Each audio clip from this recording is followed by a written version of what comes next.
Hi, hey, welcome to my channel. Well, today in the mail we got a package here from the Rcbs company. It is from the warranty division, and we already opened it up, took a look here. This is what came in the package. We got an invoice here. We got the envelope. This is for the APS system for my Rcbs press. And you can see here, they sent me 2 century springs, 2 detents, and we got a stripper pusher. And the total cost is $0. So this is their warranty department. And I don't know if everybody knows this, but Rcbs warranties their presses for life. This came in today, and this is what we're going to change out. This is the APS system and what makes it work. Really wasn't sure what happened to the other stuff, but stick around. I'm going to show you how to put this in the Rcbs 2000. Just a few tools, a wrench, a couple of Allen screws, and a new spring.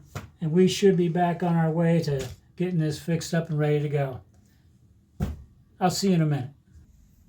All right, first we're going to take the head unit for our caliper, pull it out of the press, and we're just going to go ahead and put it over here. I have a bunch of the heads for the press situated the way where I can get to them, and they all have the corresponding, shell plates underneath for each caliber, and a couple extra heads down here for other calibers that I use. What we're going to do is we're going to take the shell plate off. And this is just a simple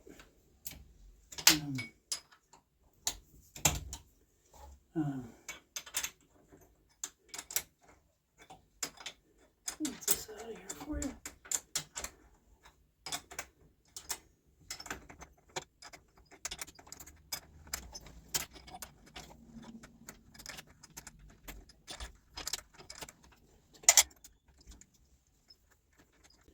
You want to be careful taking this out. Move your ejector to the side, lift it up carefully. You're going to have your ball and spring indent. Just take that off the side, sit in your plate there. Move your shell plate off the side. And then the next thing you want to do is you want to take your seat, screws up on this side of the press base. Just a 7/16 inch wrench.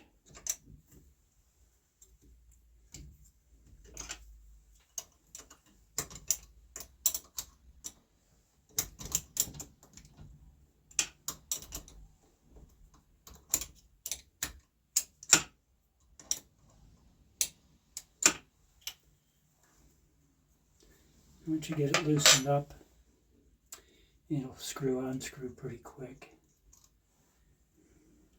And that's all that is. It's just on this spring. And get that out of the way. Bring your press up.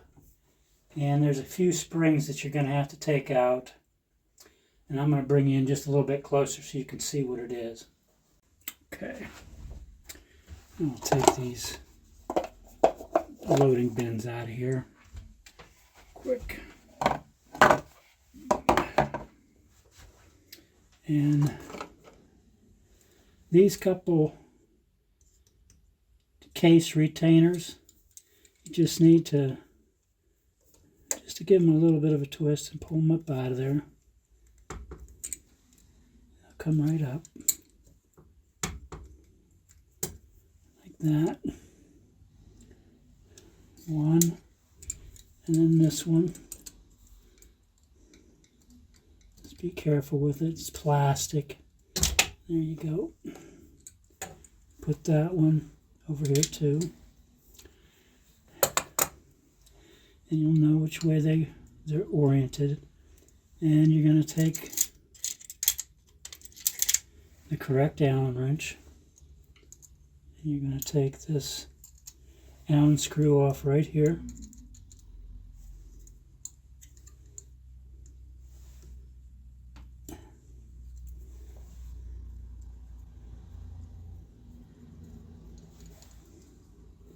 And this tray makes it nice to set these things in so you don't lose them.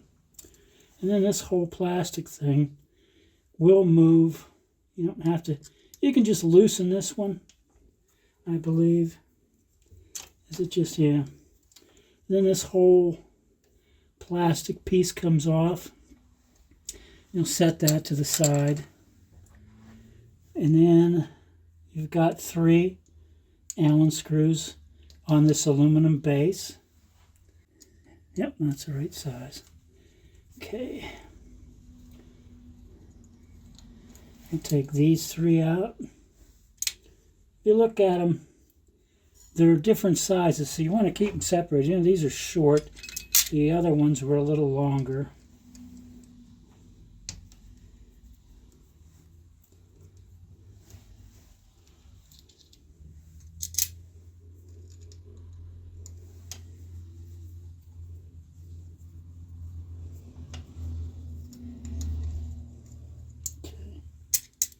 Right, and then you're just going to lift this plate off like this. And what you're going to find in here are 2 little spring clips that are held in by, they're really just held in, looks like with a little bit of, it's not glue, it's like a grease. And these are pretty important, so you don't want to lose these. And this cradle that holds your stripper. Now if you look at this cradle pretty close, you'll see that you have these little arms on it, and so we're just going to reverse engineer it. We're going to put the brand new one in here.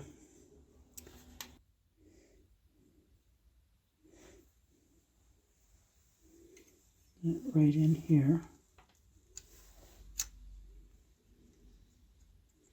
And just pop it in place. And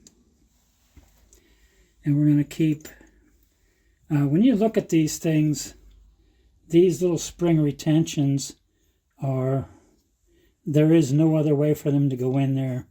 They have to go in there like this, and that's how they're set in. And you might want to take a wee little piece of grease or whatever and just hold them in place so you can invert this upside down and set it right back in there again. And just reattach your screws.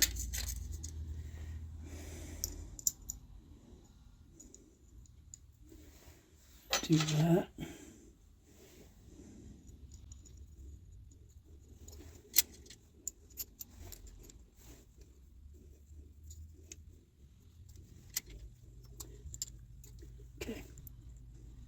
All right. So you're going to snug them down a little bit, but don't over torque them. These things, you certainly don't want to break anything off. So I just torque them down to what I think is just good and hand tight. I think there's really a direct science for it. So. Okay. Then we're going to take our plastic cover and we're going to put it back where it was. We're going to stick it back down where it clicks in here. And then we're going to put our longer screw, hold it in place.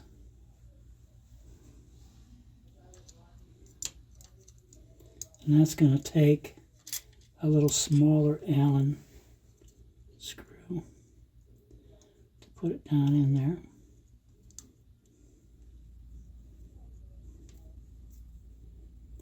We're going to make sure that everything's good and secure.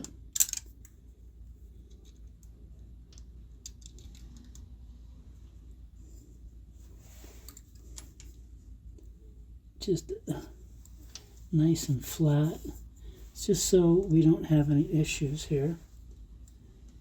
And this is our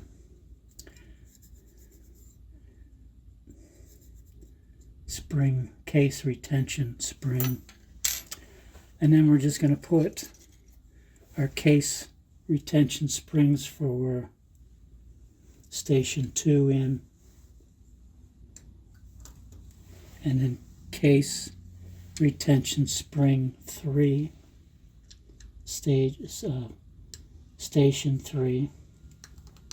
I'm going to put those in. And just down till they bottom out. It's not a big deal. And then we're going to just run the press. And this is going to show that everything on the primer arm is working the way it should. And then we're just going to try to put in our strip. Just going to click it once and just see if she advances. Yep, you can see it advancing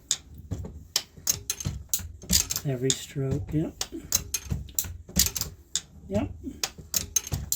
Okay, so that's working the way it should.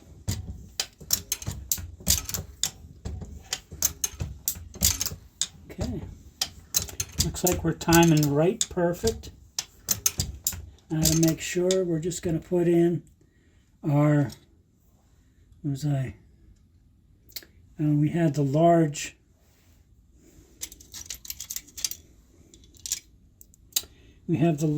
primer seat here, because we're doing 45 Colt. So we'll put it up in here.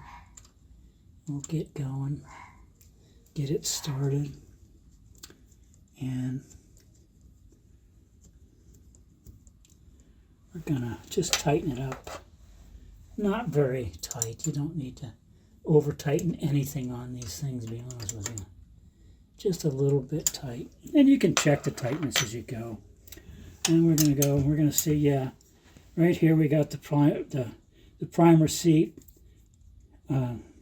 coming up through there, and you can see that, you know, it's working the way it should now. That's what we want to know. We can do that, and we can just pull this out, and that's how that sounds. So we can see that that's working now. Now we're going to check the alignment with the shell plate, and I believe what we have now is just the 45 Colt. So this is going to be the large pistol primer. So it'll be the large primer ram. Put your ball on your spring and your detent, and just kind of hold that down in place. Put your center. I'm going